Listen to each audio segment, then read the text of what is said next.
안녕하십니까. 반갑습니다. 누가복음 성경 공부에 오신 여러분을 진심으로 환영합니다.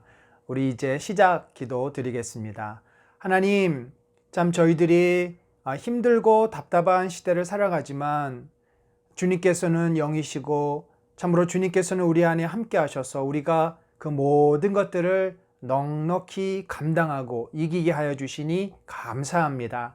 이제 우리가 사랑하는 온 공동체가 누가복음 말씀을 또 배우고 또 깨닫고 묵상하면서 주의 풍성한 은혜의 진리, 주의 풍성한 생명의 그 말씀에 우리들이 젖어들게 하시고 이 풍성한 은혜로 말미암아 이 땅을 사랑하는 주의 백성으로서 또 그리스도를 따르는 제자로서의 그런 온전한 삶의 모습들을 배워가도록 인도하여 주시옵소서. 이번 학기 이 공부를 시작하였사오니 끝마침까지 풍성하게 주께서 인도해 주시기를 원하며 예수 그리스도의 이름으로 기도드렸습니다. 아멘. 누가복음 본문 첫 번째 시간 1장과 2장을 이제 시작하도록 하겠습니다. 누가복음 서론을 살펴보겠습니다. 1절에서 4절을 보면은 누가는 이 책을 쓴 목적에 대해서 또 이 책에 무엇을 다루고 있는지에 대해서 간단하게 설명을 합니다. 누가는 사실 예수님을 만난 적도 경험한 적도 없습니다. 하지만 예수님을 따랐던 수많은 제자들과 그 성도들이 남겨놓은 그들의 글과 또 그들이 전해준 말, 이 방대한 자료들을 토대로 해서 예수 그리스도와 그 복음에 대해서 알려주고 있습니다. 누가는 예수를 믿게 된 로마의 고위 관리 혹은 귀족인 데오빌로와 그가 속해 있는 공동체에게 그들의 신앙을 좀 더 견고하게 세우기 위해서 구약에서 예언된 메시아, 예수 그리스도의 오심과 탄생, 그리고 그분의 일생, 또 그분이 전하여준 하나님 나라의 복음에 대해서 순서를 따라서 혹은 또는 체계적으로 기록을 한 것입니다. 바로 이것이 본문에서는 이렇게 설명을 하죠. 이루어진 사실, 이것은 이제 구약에 예언된 약속이 어떻게 이제 성취되어지는가라고 하는 부분이고요. 처음부터라는 말을 또 씁니다.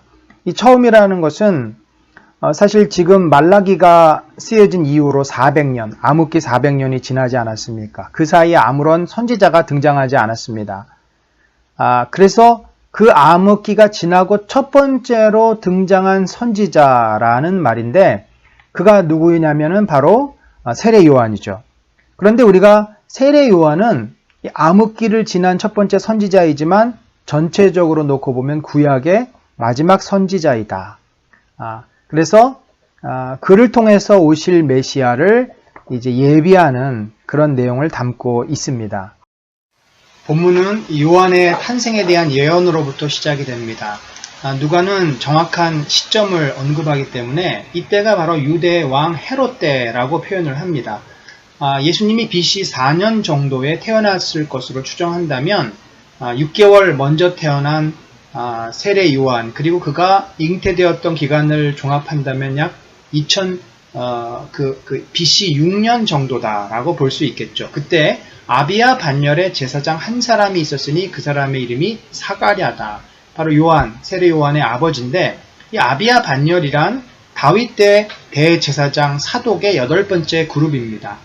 그런데 이 아비야 반열이 왜 중요하냐면 포로기 이후에 예루살렘으로 돌아와서 그 정통성을 유지했던 바로 그 반열, 그 족보가 아비야의 후손들이라는 거죠. 그 아비야의 후손 중에 사가랴가 들어 있는 겁니다. 천사 가브리엘은 이 여러 제사장 가운데 특별히 하나님의 섭리로 뽑혀진 이 사가랴가 이제 제사장 직무를 수행하기 위해서 성전에 들어가서 일을 하지 않았겠습니까? 그때 이 가브리엘 천사가 그에게 나타난 겁니다.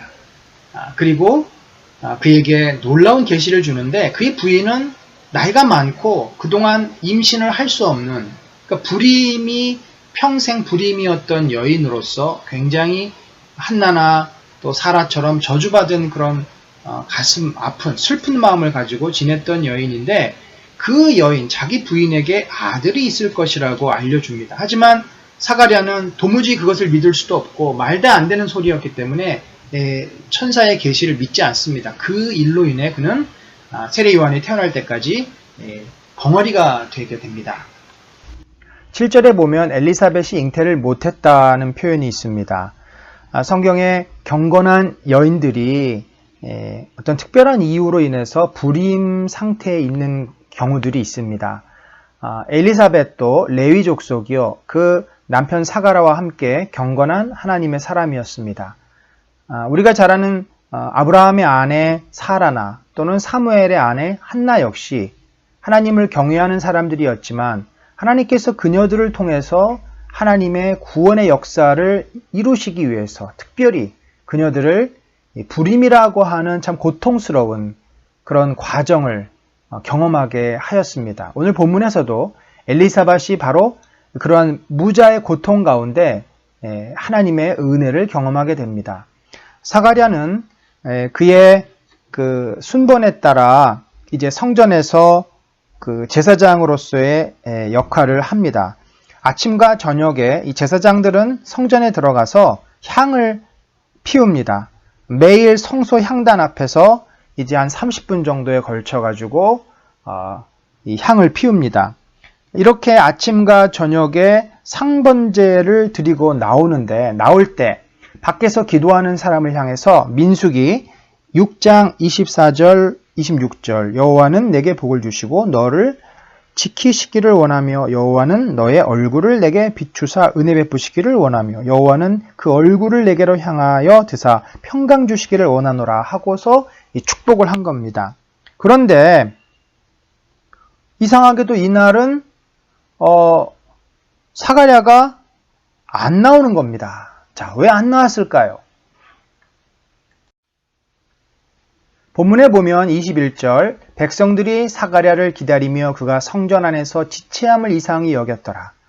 빨리 이 제사장에 나와서 자기들을 축복해 줘야 자기들도 이제 성전을 떠나서 각자 집으로 돌아가지 않겠습니까?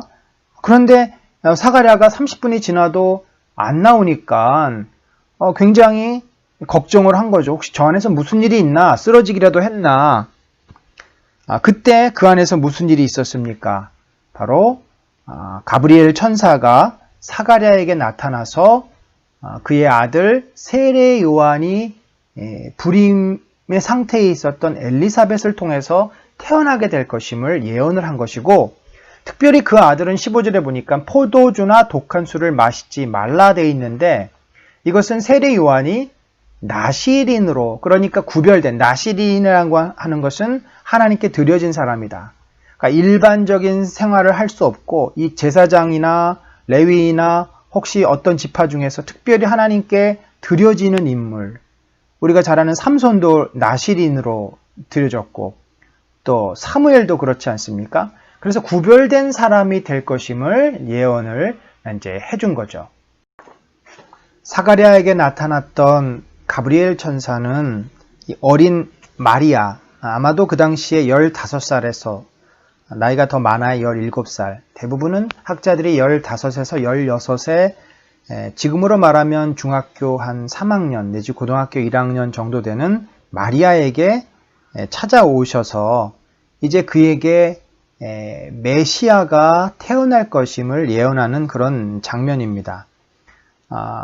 천사는 그 마리아로부터 태어나는 그 아이의 이름을 예수라 이렇게 부르도록 했습니다. 예수는 누구죠? 구약에서 여호수아하고 같은 이름입니다. 그러니까 여호수아는 바로 구원자라는 뜻인데, 원래 여호수아 그러면 하나님은 나의 구원자라는 뜻입니다. 그래서 그런 이름을 통해서 예수님이 이스라엘 백성을 구원할 자임을 말해주고 있죠. 마태는 이 예수라는 이름을 통해서 저가 그의 백성을 그들의 죄에서 구원할 자임이라 이렇게 해석을 해주지 않습니까? 그러면서 그가 어떤 일을 할 것인지를 오늘 본문의 32절, 33절에 아주 핵심적으로 말해주고 있습니다. 지극히 높으신 이의 아들이다. 이것은 이제 지극히 높다라는 표현은 바로 하나님을 말하는데 하나님의 아들은 곧 메시아로 그 당시에 사람들이 기다리던 메시아였습니다. 근데 그가 어떤 일을 하냐면 다윗의 왕위를 그에게 주시리니. 자, 다윗의 왕위.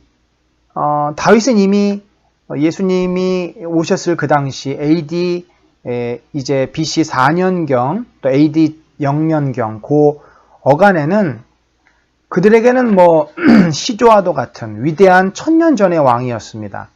따라서 다윗의 왕위를 준다라고 하는 말은 그냥 일반 왕에게 해당되는 것이 아니라 바로 메시아로 호칭되는 그 당시에 이스라엘 백성을 구원할 자가 다윗의 왕위를 이어받는다 이런 표현을 쓸 수 있는 거죠. 그래서 그 왕권, 그 메시아가 다윗의 왕위를 이으면 그 왕권은 영원한 왕권이 된다는 거죠. 야곱의 집, 이스라엘 백성을 영원히 다스리고 그 나라는 이 땅의 나라처럼 무너지거나 없어지지 않는다는 거죠. 자, 이 내용은 이미 하나님께서 다윗과 나단 선지자를 통해서 언약을 하실 때 하셨던 약속입니다. 내 집, 다윗의 이제 그 후손들 말하죠. 유다 지파. 내 나라가 내 앞에서 영원히 보존되고, 내 나라라고 하는 것은 다윗이 다스리는 이스라엘인데 이것은 오실 메시아에 대한 예언이다라고 우리가 봅니다. 왜냐하면 역사적으로 이스라엘은 586년에 바벨론에 의해서 무너지지 않았습니까? 영원히 보존되고 내 왕위가 영원히 견고하리라. 결국 이 말은 이 땅에서의 정치적인 왕을 지칭하는 것이 아니라 하나님의 나라, 다윗 임금의 그 왕권을 가지고 메시아로서 하나님의 나라를 영원히 통치할 것임을 예언해주는 그 내용을 가브리엘이 이제 마리아에게 지금 알려주고 있습니다.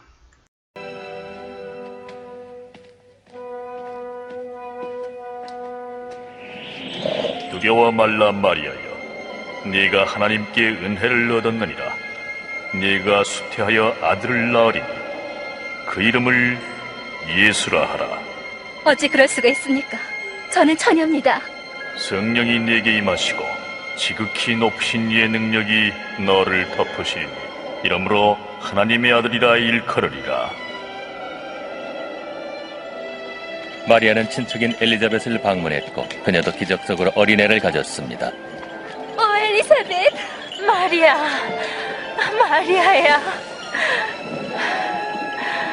여자 중에 네가 가장 복이 있으며 네 태중의 아이도 복이 있다. 내가 너의 인사를 받자마자 내 속에 있던 아이가 복중에서 기뻐 뛰놀았다. 내 영혼이 하나님을 찬양하며 내 마음이 내 구주를 기뻐합니다. 이제부터는 모든 세대가 나를 복되다고 말할 것입니다.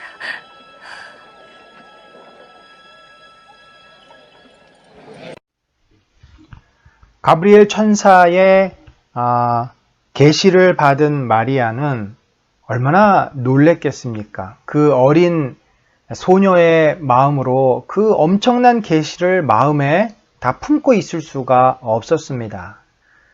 그래서 아마도 이 마리아는 가브리엘 천사가 그 계시 중에 알려주지 않았습니까? 그 1장 36절에 보면 보라 내 친족 엘리사벳도 늙어서 아들을 배웠느니라. 본래 임신하지 못한다고 알려진 이가 이미 6달이 되었다. 아마 그 사실을 이 엘리사벳 가족 사가랴는 주변 사람들에게 알리지 않았는지 모르겠습니다.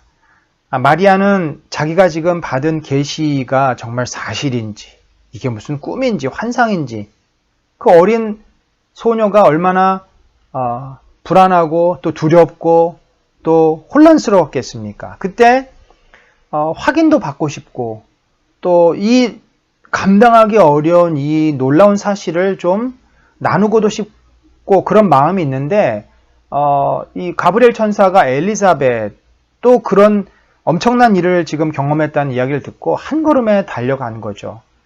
달려가서 보니까 정말 가브리엘 천사가 말해준 것처럼 엘리사벳이 임신을 해서 배가 나왔고 심지어 마리아가 무난하니까 마리아가 반갑게 가니까 그 복중에 그 아이가 뛰놀았다.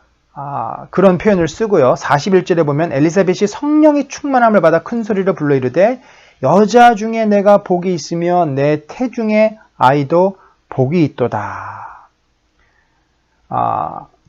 그런 표현을 하고 또 43절에는 내 주의 어머니가 내게 나아오니 이 어찌된 일인가. 그러면서 엘리사벳이 이 마리아의 태중에 있는 그 아이, 앞으로 임신하게 될 혹은 임신이 된 그 아이를 내 주라 표현을 합니다. 자, 이러한 그 상황들을 볼 때 성령께서 엘리사벳을 강권적으로 역사하셔서 마리아의 그 불안하고 혼란스러운 마음에 확신을 준 것이고, 이제 이러면서 성령께서 그들을 통해서 이루실 엄청난 일들을 이들이 이제 경험하고 있는 거죠. 그리고 나서 마리아도 하나님을 찬양합니다. 정말 하나님이 이 미천한 종, 내가 뭐라고, 나처럼 참 부족하고 아무것도 아닌 자를 통해서 이 시대를 구원한 메시아를 나게 하시는구나. 이제 그 확신이 들고 하나님을 찬미합니다. 그 찬미하는 내용 가운데 51절로 53절에 보면은 교만한 자들을 흩으셨다. 또 52절에는 권세 있는 자들을 내리치셨고 비천한 자를 높이셨다. 자, 이 표현은 사무엘하에 보면은 곤고한 백성은 구원하시고 교만한 자를 살피사 낮추시리이다. 이것이 하나님께서 하셨던 일을 이제 드디어 이루심을 말하고 있고요. 또 53절에 그녀가 찬송했던 불렀던 그 내용 중에 줄이는 자를 좋은 것으로 배불리셨으며 부자는 빈손으로 보내셨도다. 여기 이 표현이 시편 107편 9절에는 그가 사모하는 영혼에게 만족을 주시며 줄인 영혼에게 좋은 것으로 채워주심이로다. 그러니까 어떻게 보면 마리아의 입에서 나오는 이 하나님을 향한 찬양도 바로 성령께서 그녀에게 주신 말씀이고 하나님께서 하시고자 하는 모든 일들 또 하나님이 행하셨던 일들이 그 안에서 그대로 또 성취되어짐을 말해주고 있습니다. 마리아는 엘리사벳의 집에서 3개월을 머물다가 이제 자기의 집으로 돌아갔고 드디어 세례 요한이 탄생하게 되었습니다. 보통 아들이 나면 그 아버지의 이름을 따라서 이름을 짓곤 했던 것이 그 당시의 관습이었습니다. 그래서 사람들은 그 주변의 사람들은 이 아이의 이름을 사가랴라고 하려고 했습니다. 그런데 엘리사벳이 아니다. 요한이라 할 것이다. 근데 요한이라고 하는 이름은 그들의 그 친족 가운데는 생소한 이름이었습니다. 우리 문화에서는 돌림자라고 그러죠. 돌림자가 없는 그런 이름이었습니다.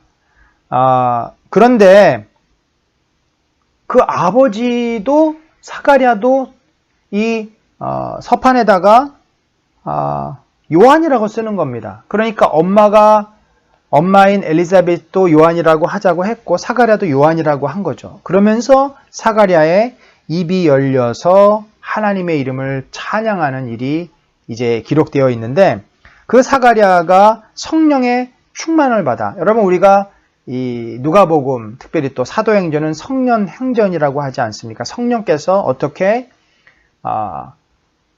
예수 그리스도의 오심을 준비했고 또 예수 그리스도와 동행하시면서 사역을 이루었고 예수 그리스도가 떠나셨지만 그 제자들에게 성령이 어떻게 역사하셔서 교회를 이루셨는지가 이 누가복음 사도행전 전체의 성령의 역사를 기록한 책이다 해도 과언이 아닐 만큼 오늘 본문에 마리아, 엘리사벳, 스가랴 모두 다 성령이 강권적으로 그들을 주장하셔서 그들의 입에서 하나님이 계획하시는 일들을 선포하는 예언을 하고 있습니다. 사가랴가 뭐라 그랬냐면 71절에 우리 원수에게서와 우리를 미워하는 모든 자의 손에서 구원하시는 구원이다. 자, 이게 뭐예요? 바로 하나님께서 이제 메시아를 통해서 모든 그 구원의 역사를 이룰 것이다. 사실 이 내용은 당대의 이 메시아 대망 사상을 그대로 반영하고 있다고 볼 수 있습니다. 이제 그런 일들이 이제 곧 일어날 것임을 사가랴가 예언을 하고 있고, 76절. 그렇게 하나님께서 메시아를 보내실 것인데, 이제 이 태어난 요한, 내 아들 요한은 76절에 이 아이여, 내가 지극히 높으신 이의 선지자라 일컬음을 받고 주 앞에 서서 주 앞에 앞서가서 그 길을 준비하여 주의 백성에게 그 죄 사함으로 말미암은 구원을 알게 할 것이다. 바로 76절, 77절이 사가랴에게 주신 성령의 계시인데, 사가랴는 그 아들이 높으시니, 지극히 높으시니 메시아를 예비하고 준비하는 선지자가 될 것이다. 그래서 세례 요한의 가장 큰 사역은 뭐예요? 저는 흥하여야 되겠고 나는 망하여야 될 것이다. 오실 자의 왕의 대로를 개척하고 미리 열어놓는 그 역할. 당대의 메신저, 사자들은 왕이 이제 어느 나라에 가면 가기 전에 미리 그 도로를 점검하고 또 가서 숙박할 곳을 찾고 이런 일들을 했는데, 바로 세례 요한이 오실 메시아의 그 길을 열어놓고 사람들에게 마음의 준비를, 회개를 통해서 준비를 시키는 그런 사역을 하게 되었습니다. 로마 황제로부터 갈릴리와 유대의 식민지에 인구 조사를 행한다는 보고령이 내렸습니다. 모든 사람들은 자기 조상이 태어났던 도시와 마을에서 등록을 해야 합니다.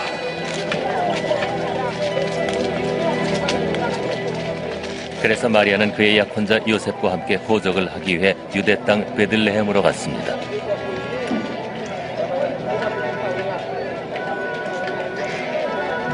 그러나 베들레헴에는 그들이 묵을 방이 없었습니다. 그들이 찾을 수 있었던 유일한 거처는 누추한 마구간뿐이었습니다.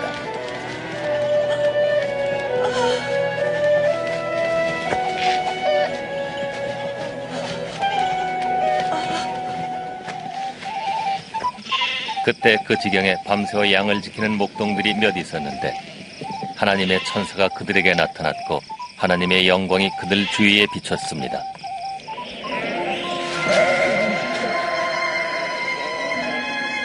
오늘날 다윗의 동네에 너희를 위하여 구주가 나셨으니 곧 그리스도 출신이라.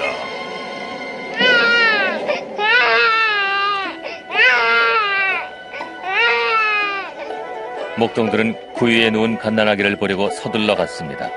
그리고 동정녀 어머니와 구주 탄생의 복음을 전하는 최초의 사람들이 되었습니다.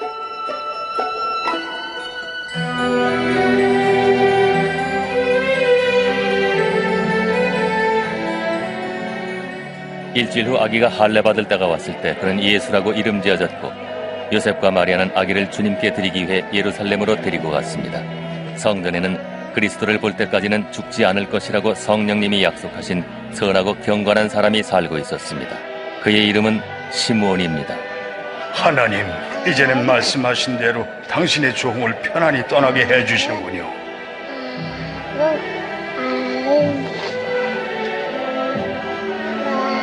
나의 눈이 당신의 구원을 보았기 때문입니다.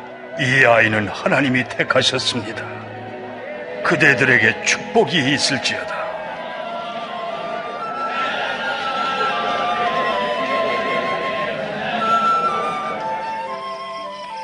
그들은 모든 종교 예식을 끝낸 후 예루살렘을 떠나 나사렛으로 돌아갔습니다.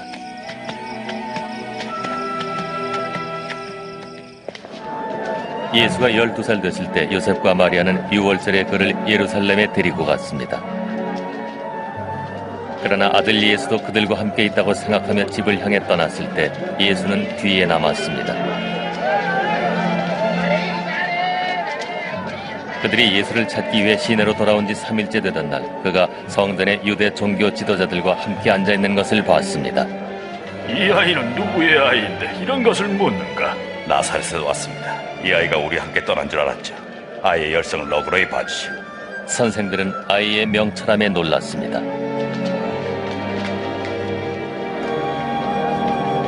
얘야, 어찌된 일이냐? 아버지와 난 몹시 걱정하며 너를 찾느라고 애썼는데. 어찌하여 저를 찾으셨습니까? 제가 제 아버지의 일을 해야 되는 줄 알지 못하셨습니까?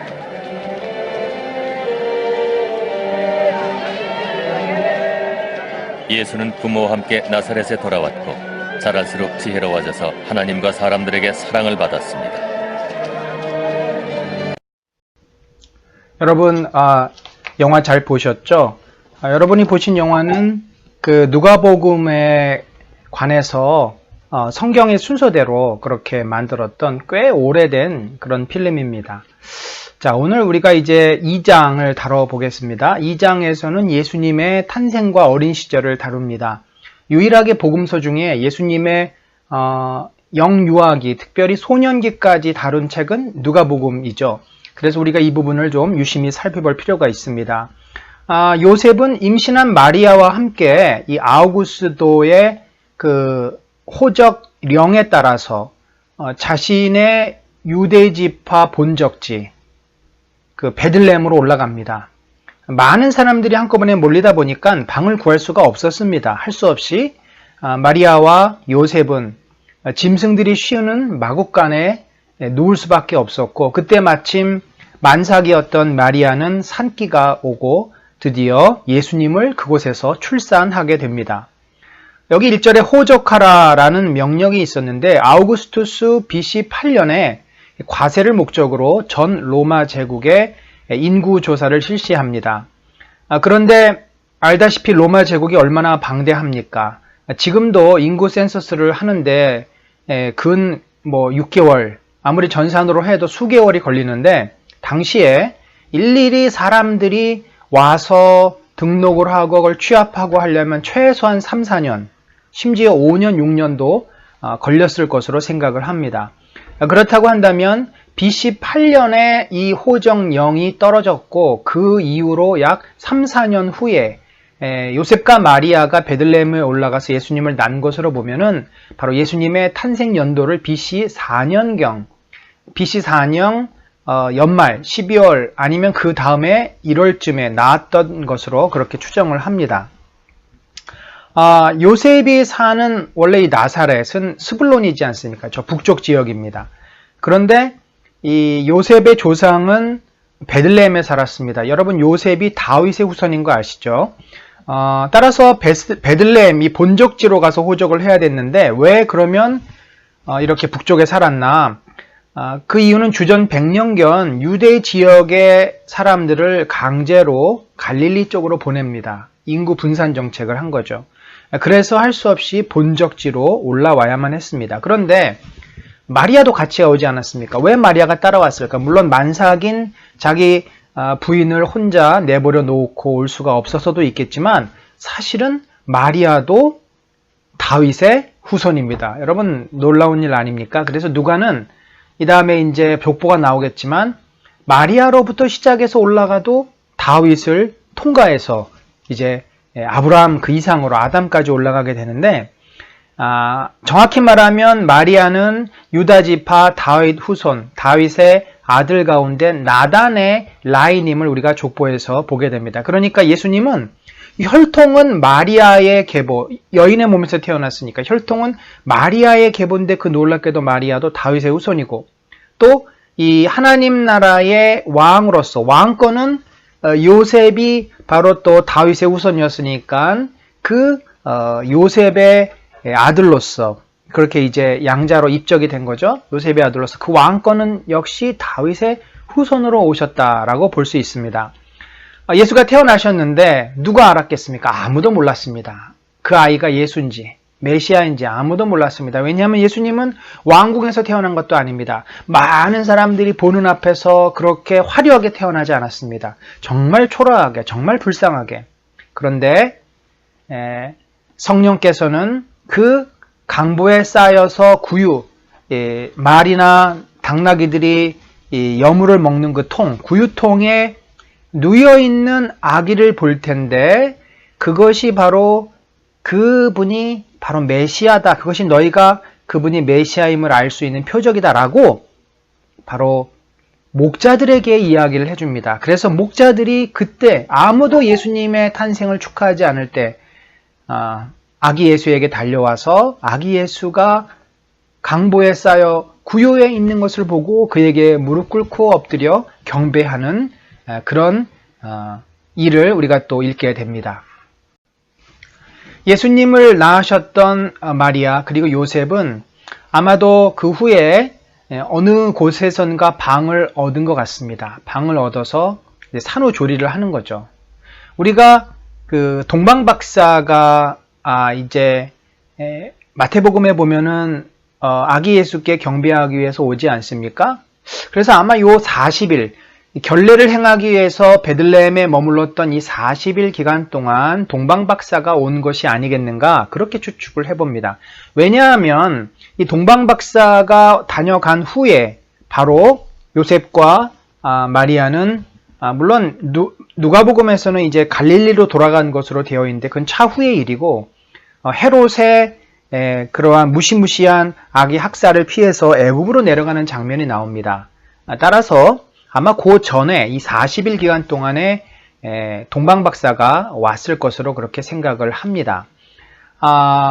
예수님은 이 40일 기간이 지나자 이제 요셉과 마리아는 성전에 올라가서 번제와 속죄제를 드립니다. 레위기 12장에 보면은 출산한 여인은 부정하게 됩니다. 그래서 40일이 지나야 정결례식을 행할 수 있고 그 정결례식에서 가난한 자들은 집비둘기와 또 산비둘기를 드림으로써 그 죄가 속죄되고 하나님 앞에 번제를 드림으로써 그들이 모두 정결케 되는 이 정결례식. 아마 40일 동안 여인을 보호하기 위해서 또 이 출산이라고 하는 것은 축복이지만 원죄를 가진 죄인을 출산하는 거 아닙니까? 따라서 이것은 하나님 입장에서는 저주스러운 일이고 죄를 또 범하는 일이었기 때문에 이것을 속죄하는 속죄제가 드려져야만 했던 것입니다. 요셉과 마리아가 정결례식을 하기 위해서 성전에 올라갔다가 이 시므온이라고 하는 나이 많은 분과 또 여선지 안나를 만나게 됩니다. 어찌 보면 누가가 이 앞에 정결례식을 기록한 것은 요셉과 마리아는 이렇게 율법을 잘 지키는 사람입니다 라는 것을 드러내기 위해서라기보다 그곳에서 오랜 기간 동안 메시아를 기다려왔던 메시아가 이 땅에 오기를 소망하며 기도했던 시므온과 여선지 안나를 이 책을 읽는 사람들에게 소개하기 위해서 아마도 이 앞에 사건을 기록한 것 같습니다. 이 예루살렘에 시므온이라 하는 사람이 있으니 이 사람은 의롭고 경건하여 이스라엘의 위로를 기다리는 자라. 성령이 그 위에 계시더라. 참 이분에 대한 이 설명이 너무나 놀랍습니다. 당시에는 의롭고 경건한 사람을 찾기가 어려웠던 시대입니다. 정말 하나님 앞에 율법을 가장한 율법보다는 자기들의 그 욕심과 자기들의 그 이기적인 마음대로 그렇게 하나님의 말씀을 잘못 이해하고 지켰던 때인데 이 사람은 의롭고 경건한 자다라는 위로를 그런 평가를 받습니다. 근데 그가 성전에서 뭘 했습니까? 매일마다 성전에 나와서 기도했습니다. 눈물로 기도했습니다. 이스라엘의 위로를 기다리는 자라. 이 표현은 메시아가 오기를 기다리는 자다. 그래서 그가 이 땅의 그 고난과 참 이 땅의 죄악과 이 땅의 고통을 하나님 앞에 호소하며 하나님, 저 이스라엘 종교 지도자들은 타락하였고 이 땅은 지금 로마가 다스리고 있습니다. 이방 민족이 다스리고 있습니다. 속히 메시아가 와서 저 성전을 거룩하게 하고 이 땅을 회복하여 주시옵소서라고 그가 매일 기도했던 거죠. 그래서 이 사람의 마지막 눈 감기 전에 소원이 있다면 메시아가 오시는 것을 보는 것인데 드디어 그가 아기 예수를 보는 순간 사실 요셉과 마리아가 그 아기를 안고 오면서 이 아이가 장차 이 땅에 메시아로 올 자요 라고 외쳤겠습니까? 시므온은 기도한 사람이었고 성령이 그에게 깨닫게 하신 거죠. 그 아이를 보는 순간 내가 이제 죽어도 여한이 없습니다. 하나님께서 약속하신 대로 메시아를 보내주셨습니다 하고 그 아이를 품에 안고서 이방을 비추는 빛이요 주의 백성 이스라엘의 영광이니이다. 이 아이가 진정으로 메시아로 왔고 이 땅을 구원할 구원자라고 이렇게 이사야서 42장 6절의 말씀을 인용하면서 그가 메시아 만난 기쁨, 메시아의 그 앞으로의 사역을 축복하며 선포하게 되고요. 안나 선지 역시 그 아기 예수를 보고서 하나님께 찬송과 영광을 돌리게 됩니다. 이처럼 당시에는 메시아를 기다리는 정말 신실한 자들이 있었고 하나님께서 그들의 기도를 들으시고 예수 그리스도를 보내주셨습니다. 누가복음에는 39절에 이렇게 되어 있죠. 주의 율법을 따라 모든 일을 마치고, 그러니까 마구간에서 예수님을 낳고 요셉과 마리아는 40일을 그 베들레헴에 머물게 됩니다. 그때 아마도 동방박사가 오지 않았을까 그렇게 추측을 해볼 수 있게 됩니다. 그리고 나서 40일이 됐기 때문에 율법을 따라서 레위기에 있는 말씀을 따라서 정결례식을 행하러 성전에 갔고 그 성전에서 시므온과 안나 선지자의 축복을 받습니다. 그리고 나서 본문에 의하면 갈릴리로 바로 돌아간 것처럼 보이지만 마태복음에 의하면 예수님은 밤에 꿈에 요셉에게 천사가 나타나서 이 헤롯이 예수님을 아기를 죽이려고 하기 때문에 베들레헴을 속히 떠나 애굽으로 가라고 말을 합니다. 그래서 애굽으로 내려가는 장면이 나오죠. 따라서 우리가 이것을 바로 이렇게 베들레헴에서 나사렛으로 돌아갔다 이해할 수가 없고 애굽으로 갔다가 다시 나사렛으로 갔는데 이제 그 과정을 생략하고 누가는 바로 중요한 사건만 언급하면서 연결된 것처럼 그렇게 이제 이야기를 합니다. 그리고 이 아이의 어린 시절을 이렇게 요약하죠. 아기가 자라며 강하여지고 지혜가 충족하며 하나님의 은혜가 그 위에 있더라. 세 가지를 말합니다. 강하여졌다라고 하는 것은 건강하게 성장했다, 키가 자랐다 그런 의미고요. 지혜가 충족하다는 것은 아이가 지혜로워졌다. 지혜는 뭡니까? 분별력입니다. 또 판단력이고 또 사리를 이제 잘 이해할 수 있는 어린아이였지만 그 아이가 초롱초롱해서 엄마의 말도 잘 알아듣고 또 말도 잘 따라하고 그렇게 지혜가 자라갔고 마지막으로 하나님의 은혜가 그 위에 있더라. 이 하나님의 은혜는 물론 하나님께서 돌보시고 또 지켜주신다는 의미도 되지만 하나님의 은혜가 임함으로써 이 아이가 영적으로 아주 예민하고 민감한 아이로 자라갔다. 영성을 어린 시절부터 품게 되었다라는 의미를 갖습니다.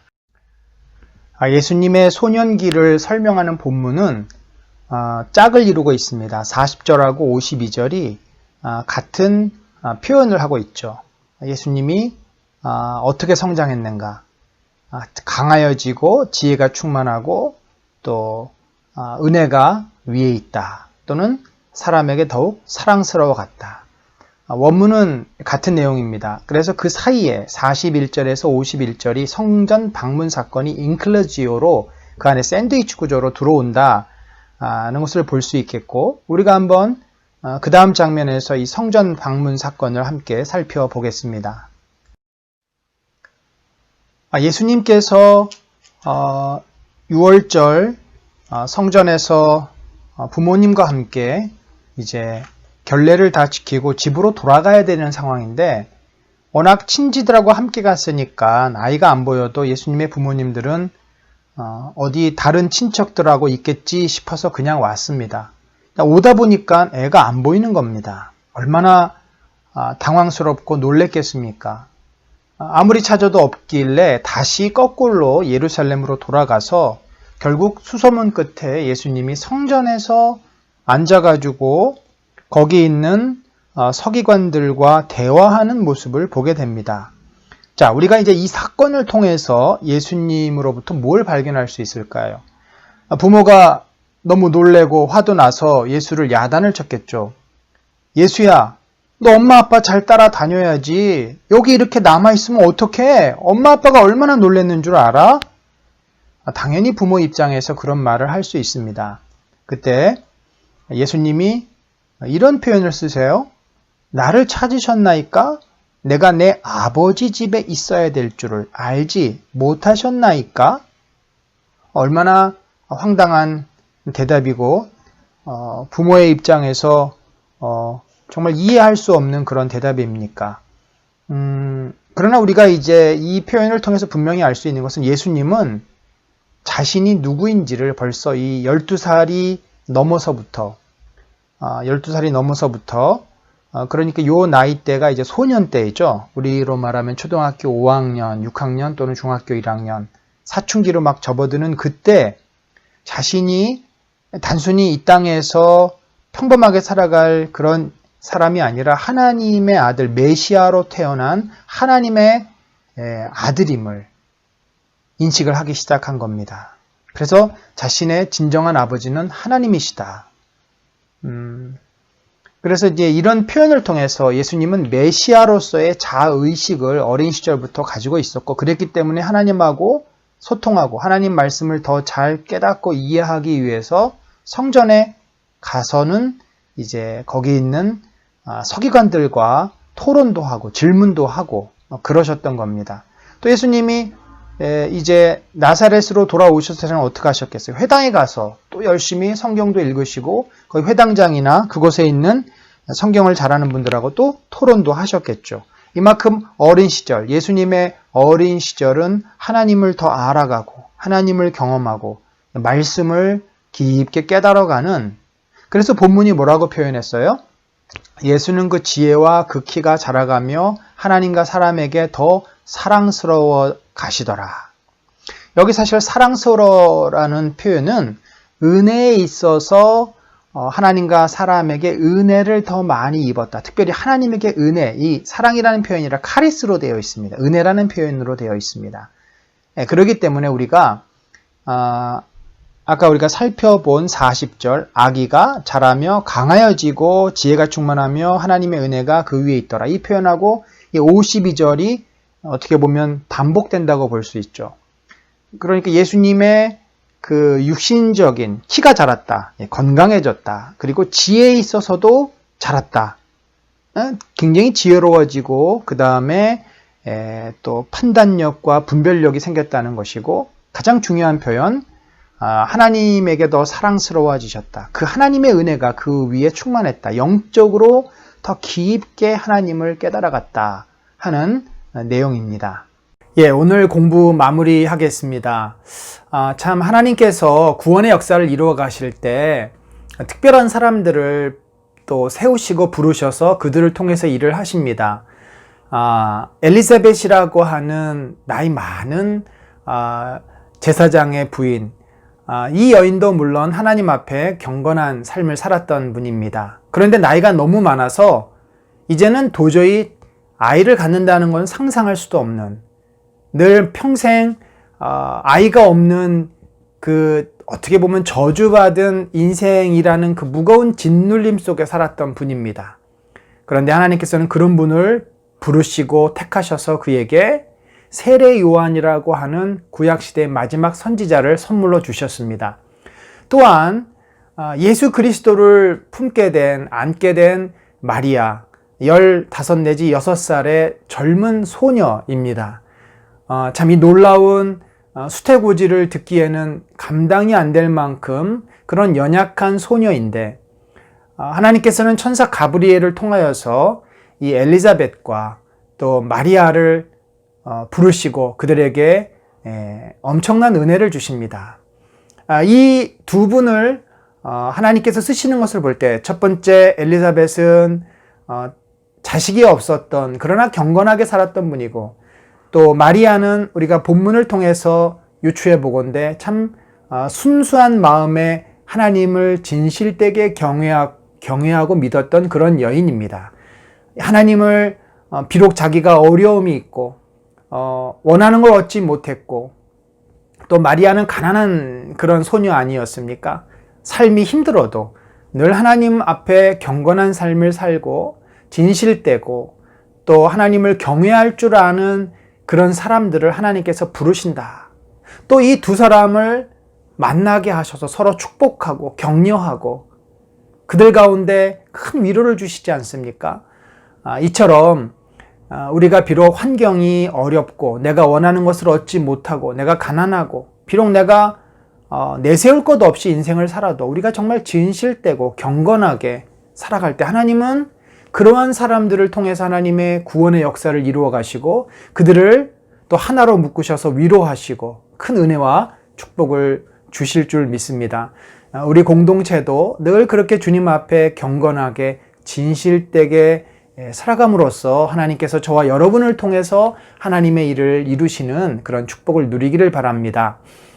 근데 2장에서 우리 예수님이 잘하시는 이 장면을 보면은 어린 시절이나 또는 소년 때 공통적인 특징이 있죠. 첫 번째는 키가 자랐다, 건강해졌다.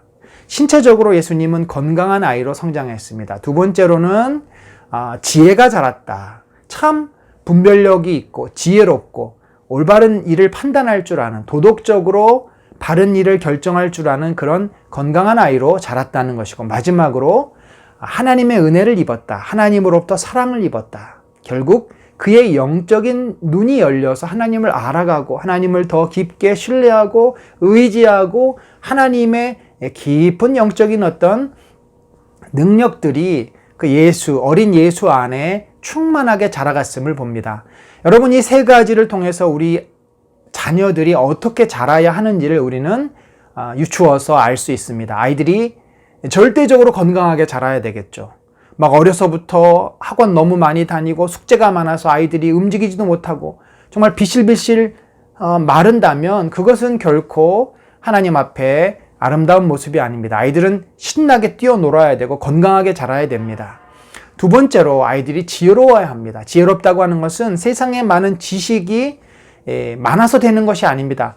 올바른 판단, 올바른 결정을 할 수 있는 능력, 그러한 것들이 그 아이들에게 있어야 하는데, 이 지혜는 어디서 옵니까? 바로 하나님 말씀에서 옵니다. 그래서 우리가 하나님 말씀을 어린 시절부터 아이들에게 잘 가르치고 아이들에게 기도하는 법을 가르쳐주면 아이들이 지혜로워지고 또 하나님의 사랑을 받는, 참 영적으로 어두워졌던 눈이 열립니다. 이제 저희가 이번 주부터 우리 이제 유초등부에서 복음서를 읽지 않습니까? 말씀을 읽고 또 가정에서 엄마 아빠와 함께 기도하고, 이런 훈련들을 어린 시절부터 우리 아이들이 그렇게 하면 이 아이들이 어떤 아이들로 자라겠습니까? 예수님처럼 건강하고 지혜롭고 영적으로 눈이 밝아서 하나님이 그 아이를 평생 지켜주시고 하나님이 그 아이를 통해서 하나님의 놀라운 일들을 이루어 가시는 하나님의 사람으로 우리 아이들이 자랄 줄로 믿습니다. 여러분, 우리는 세상에 속한 자가 아닙니다. 세상의 방식, 학원 뺑뺑이 돌리고 어떻게든지 줄 잘 서고 어떻게든지 스펙 쌓고 이런 것으로 세상을 살아가서는 절대 안 됩니다. 우리는 하나님의 은혜 가운데 지혜롭고 또 하나님의 사랑을 받는 그런 아이로 부모된 입장에서 잘 키우는 우리 모두가 되기를 바랍니다. 한 주간 여러분 또 팍팍하고 힘들지만 우리가 기도하는 가운데 하나님의 은혜를 또 힘입어서 열심히 사시고 승리하시고 주와 동행하는 복된 한 주간 되시기를 바랍니다. 하나님 감사합니다. 이번 주간도 복 주시고 우리 사랑하는 성도들 정말 어디 있든지 몸이 약하고 아파서 참 고통 가운데 있지만 주님 그 약한 몸을 치유하시고 회복시켜 주시고 또 일터에서 또 가정에서 어디에서나 주와 동행하며 또 이 시대를 믿음으로 살아내는 우리 모든 성도들이 될 수 있도록 인도하여 주시옵소서. 감사합니다. 예수님의 이름으로 기도드렸습니다. 한 주간 승리하고 우리 다음 주에 뵙도록 하겠습니다.